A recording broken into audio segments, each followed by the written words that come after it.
तो हुण असीं मक्की नूं पाउण लगे खाद, ते खाद लगे रलाउण। देखो दोस्तों, असीं मक्की बीजी सी किला डेढ़ जी। पिछले ब्लॉग दे विच असीं पानी पूनी लाया सी, ते मक्की साडी छोटी छोटी हुण देखो बड़ी बड़ी मक्की हो गई आ। देखो जिमीदार छानी है जी साडे नाल, ते ओह साडे वडेरे बैठे सामने। ते असीं हुण मक्की नूं खाद रलाउण लग रहे हैं। तकरीबन सानूं अद्धा पौना घंटा साडा पानी दा रह गया। असीं कह रहे भी पहले ब्लॉग बना रही है, बाद च असीं फिर आवाम नूं पानी लाते भी दिखावांगे। दोस्तों असीं आ गए पिंडां वाले। पिंडां वालियां तो बड़ा कोई ब्रांड नहीं दोस्तों।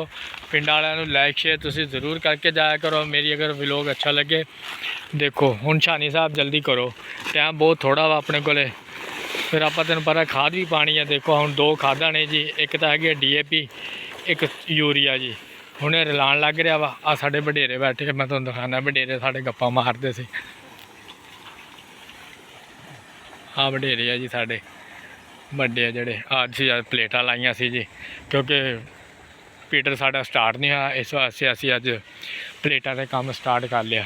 इसका यार पीटर तेल बहुत पींदा, तेल की महंगाई बहुत है। देखो जी, अगर दोस्तों तुहानूं मेरा व्लॉग अच्छा लगा कहना पिंडां वालियां दा, तुसीं लाइक शेयर जरूर करके जाया करो।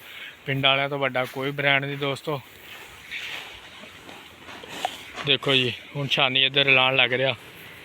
छानी जल्दी कर यार, जल्दी कर, क्योंकि असी यार पिंडां वालियां वीडियो बनानी। दुआ करो साडी मक्की हो जाए, तकरीबन फुट तो पई है, तकरीबन जम पई है। तो कोई नहीं, जिथे जम भी पई तो अल्लाह की छलियां भी लगन लग जाएगी। फिर असीं तुहानूं छलियां भी खिलाया करांगे दोस्तों।